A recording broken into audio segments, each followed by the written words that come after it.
Pindah ke tempat yang baru bisa menjadi suatu hal yang excited tapi juga stressful, apalagi pindah ke luar negeri. Nah, di vlog kali ini kita mau share pengalaman kita waktu pindah ke UK, khususnya mengenai biaya yang harus dipersiapkan dan barang apa saja yang perlu dibawa.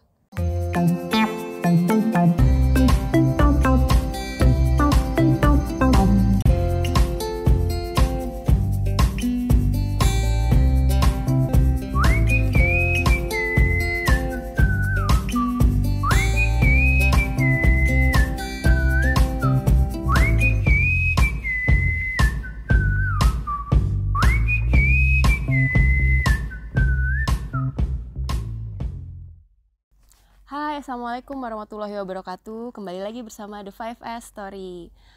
Oke, melanjutkan video sebelumnya tentang sharing session biaya hidup ya. Nah, kali ini kita akan sharing mengenai persiapan keberangkatan. Ya, jadi kita mau share pengalaman kita waktu kita berangkat dulu gitu, karena kayaknya ada aja barang-barang yang kita lupa bawa atau kita bawa ternyata barang-barang nggak yang kita butuh nggak perlu. Jadi kita kali ini mau bahas apa aja nih sharingnya? Ya, jadi kalau dari persiapan mungkin nanti kita akan bahas sedikit tentang biaya sebelum kita berangkat, sama nanti biaya-biaya yang perlu kita keluarkan pas kita sampai di sini awal-awal. Terus yang kedua mungkin tentang barang-barang yang perlu kita bawa kalau kita mau berangkat kuliah ke UK gitu, sama barang-barang yang sebenarnya nggak perlu kita bawa karena mungkin di sini juga akan gampang kita dapat. Gitu. Oke, yang pertama kita langsung aja ke biaya-biaya nih. Ya, boleh. Biaya apa aja yang diperlukan untuk keberangkatan? Sebelum berangkat ke UK kita harus siapkan juga uang untuk biaya administrasi dokumen-dokumen kayak paspor, visa. Kalau paspor berarti umum ya, kalau kita pakai paspor hijau yang biasa reguler biayanya ya sekitar 350.000. Kalau yang pakai elektronik itu paspor elektronik sekitar 600 ribuan. Kalau untuk daftar visa sebelumnya kita harus tes kesehatan dulu, dan kesehatan ini ada 1 atau 2 rumah sakit, tapi yang paling umum itu adalah Premier ini ada di Bintaro, ada sama di Jatinegara. Nah, biayanya itu kalau tahun lalu sekitar 850.000 untuk dewasa, dan untuk anak-anak karena nggak ronsen itu 450.000. Nanti kita kasih link rumah sakitnya sama kontaknya, bisa kalian hubungi untuk tanya-tanya di link deskripsinya ya. Tapi gitu. Itu mungkin ke Premier Bintaro ya? Ya, Premier Bintaro. Nah, untuk visanya sendiri pertama ada biaya visa yang harus dibayar. Satuannya itu sebenarnya pound sterling ya, karena dari UK. Kemudian nanti dikurskan ke Indonesia. Nah, sekarang itu biayanya sebesar 363 pound sterling dengan kurs yang sekarang sekitar 6,5 juta rupiah gitu. Itu sama aja baik student, dependent atau dewasa atau anak-anak, itu biaya visanya itu sama gitu. Jadi dihitung per orang. Lalu asuransi. Asuransi ini yang besar, dan asuransi ini juga sama ya, hitungannya per orang baik student maupun dependennya. Jadi biayanya sama aja. Kalau misalnya kalian mau langsung bawa keluarga, tinggal dikalikan jumlah anggota keluarga kalian. Dan itu biaya hitungannya per tahun. Jadi per tahunnya itu 470 pound. Kalau dengan kurs yang sekarang sekitar 8,4 juta. Ini nanti ditambah lagi biasanya 6 bulan gitu. Jadi misalnya kalian kuliahnya 1 tahun, maka hitungannya itu nanti 1,5 tahun. Ya, jadi 8,4 juta dikalikan 1,5 tahun, jadi sekitar 12 juta untuk yang mau apply visa student 1 tahun. Kalau misalnya PhD biasanya 4 tahun gitu ya, berarti dikalikan 4,5 tahun ya lumayan lah, sekitar 40 juta. Udah langsung di awal itu ya? Langsung di awal itu. Terus ada satu lagi biaya yang harus disiapkan, tapi ini sifatnya untuk sementara aja, yaitu biaya deposit. Deposit ini nanti dibedakan antara London dan non London ya, karena biaya hidupnya kan beda. Jadi di London. Cuma London aja yang ya, beda? London dan non London gitu. Kalau misalnya untuk London itu sekitar 1.300 per bulan, kalau non London 1.000. Nanti itu dikalikan 9 bulan. Jadi walaupun kuliahnya 12 bulan atau 1 tahun ya, atau 4 tahun, untuk yang PhD tetap hanya 9 bulan. Nah, itu untuk studentnya. Dan biasanya kalau student ini, kalau teman-teman yang beasiswa itu kan sudah di cover sama scholarship ya. Jadi kalian cukup melampirkan financial guarantee dari sponsor kalian, misalnya dari LPDP atau dari beasiswa yang lain.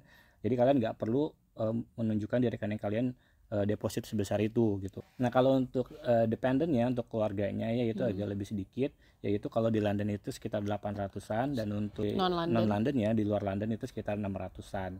Ya, dikalikan lagi 9 bulan. Jadi kalau misalnya kita contohnya di Birmingham ini 600 sekian itu dikali 9 bulan ya, dikurskan ya sekitar 110 juta lah gitu. Dan itu untuk per kepala? Itu untuk per kepala ya, jadi sama baik jadi dewasa kalau dia bawa anak, maupun anak-anak ya. Oh, jadi itu kalau sama ya? Sama, jadi kalau misalnya anaknya 3 sama spouse ya, istri atau suami, ya udah dikali 4 berarti ya, 3 anak sama 3 anak sama 1 istri. Gitu. Tapi ini hanya untuk di rekening selama 28 hari. Jadi nanti mungkin tipsnya ya, kalau misalnya agak kesulitan cari uang ya, itu bisa pinjam-pinjam dulu sebentar ya untuk sebulan, dan uangnya itu juga nanti bisa pakai sebagian yang nanti akan dipakai untuk Iya, beli untuk tiket. biaya Dan bahkan ada teman-teman tahun lalu ya nggak pakai deposit. nggak pakai deposit gitu, dan Jadi dia nggak visanya granted gitu. Ya mungkin nggak tahu ya, itu ya, lagi beruntung random aja aja karena gitu nggak kali ya. dicek atau memang sebenarnya nggak penting-penting banget, cuma Tapi ya itu kita persyaratan norma kita umumnya nggak sih kayak berani gitu ya. rekomendasikan gitu, karena memang di websitenya itu dinyatakan bahwa harus membuktikan sebesar itu. Oh ya, kalau misalnya yang PhD ya, beasiswa yang kayak LPDP gitu, atau beasiswa saya dari yang Kemenq itu kan ada family allowance. Nah itu juga bisa tuh nanti dilampirkan financial garantinya bahwa di situ dari sponsor kita memberikan allowance buat family. Nah itu nanti akan mengurangi deposit yang perlu kita siapkan iya, di jadi rekening gitu. jadi Dan berikutnya biaya yang besar juga yang harus disiapkan adalah tiket pesawat. Jadi apalagi nih sekarang lagi ada kenaikan yang cukup signifikan. Misalnya teman-teman yang mau berangkat di bulan September ya, itu kisarannya ya range-nya budgetin aja sekitar 10 sampai 15 juta. Balik lagi ini ya tergantung tanggal keberangkatan, kota tujuannya apa, terus airlines-nya mau apa gitu. Setelah kita sampai di UK kan kita juga harus mikirin transportnya ya untuk ke tempat akomodasi kita. Nah pilihannya itu ada taksi lah kalau mau gampang ya, atau private hire mobil gitu kan misalnya. Terus bisa juga naik bus atau naik kereta ya. Kalau misalnya kalian naik pesawatnya langsung ke kota tujuan gitu ya, misalnya kita kuliahnya di Birmingham terus naik pesawatnya dari Birmingham, itu range-nya ya kalau mau taksi itu sekitar 30 sampai 50. Kalian bisa naik taksi yang di tempat ya, atau pesan online ya kayak Uber atau Bolt kalau di sini, atau juga bisa kalian cari-cari teman-teman Indonesia di Indonesia yang jasa bisa untuk penjemputan ya dari bandara ke rumah. Nah kalau misalnya kalian cari tiket yang murah biasanya kan ke London nih, kalian kuliahnya di Birmingham atau di kota lain ya, kalian harus hitung gitu ya. Kalau range-nya tahun lalu itu kami kan turunnya di Heathrow, terus karantina 2 minggu di Heathrow, terus kita pesan taksi ya, kita pesan taksi online sekitar 200 pound ya, 200 pound. Tapi kita bisa satu keluarga ya. Kalau kalian sendiri mungkin nggak ekonomis ya, bisa naik bus atau naik kereta ya. Naik bus lah yang lebih enak ya, karena kan tinggal taruh barangnya ke mobil. Itu naik National Express itu kalau dari Heathrow ke Birmingham itu kisarannya 10 sampai 20 pound.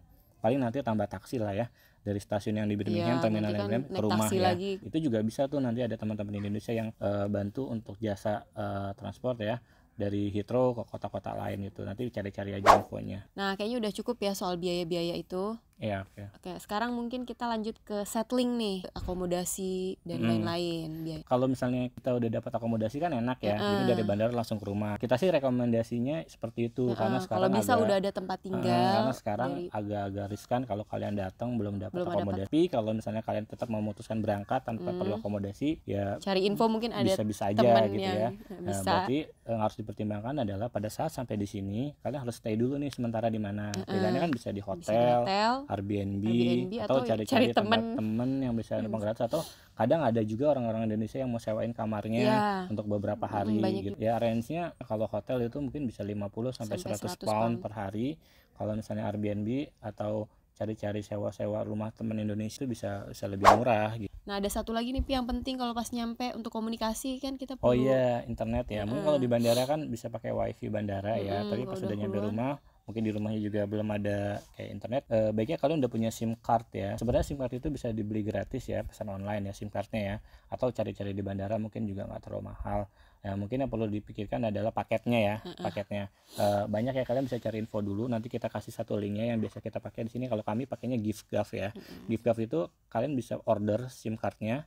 Kalau kalian udah punya alamat rumah, bisa langsung kalian kirim tuh ke alamat rumah kalian ada di UK. Jadi nanti pas kalian datang udah ada SIM card. Terus bisa langsung kalian daftarin gratis dan beli paket. Nah paketnya ini macam-macam. Kalau yang paling simple sih untuk awal-awal ya, kalau di giftcard itu kita bisa pakai yang 10 pound itu dapat 12 GB, udah unlimited call sama unlimited text. Terus untuk di rumahnya nih perlengkapan yang harus urgent dibeli. Dulu ingat ya Bun, waktu pertama kali nyampe itu langsung diingetin sama teman yang udah di sini, langsung beli duvet gitu. Jadi duvet itu selimut tebal, itu salah satu yang perlu langsung dibeli. Harganya antara 10 sampai 15 pound ya. Dari yang mulai single sampai yang king size. Bantal sama spray-spraynya lah ya. Itu yang pertama. Perlengkapan tidur lah. Kisarannya total itu mungkin 30 pound lah. Itu tergantung juga dia berapa keluarga kan butuh berapa duvet. Ini, ya untuk per orang ya. Kalau untuk keluarga ya bisa disesuaikan lah. Kalau misalnya untuk dapur sama kamar mandi itu kan harganya relatif sama ya Bun ya, sama di Indonesia ya. Jadi bisa diperkirakan sendirilah kalau kalian mau belinya di sini berapa biaya yang perlu kalian siapkan. Nanti kita akan bahas lebih detail ya untuk barang-barang ini pada bagian yang selanjutnya nih ya. Nah kayak biaya udah cukup semua nih ya, yang urgentnya aja yang basic. Iya kayaknya itu basic ya, dan agak susah ya untuk bikin totalnya ya, karena itu based tergantung on banget sama ini masing-masing. Kalian bisa masing-masing juga. sesuaikan aja sama kebutuhan kalian masing-masing gitu. Pakaian nggak perlu banget banyak yang dibawa sih. Pakaian Coatnya tuh tebel di itu sini aja, jauh lebih murah gitu. Yang umum-umum ya kayak lengkuas, salam, serai, daun jeruk kayak gitu-gitu mah ada lah yang. Akhirnya tuh aja. kemarin teman ada yang bawa apa ayam ungkep.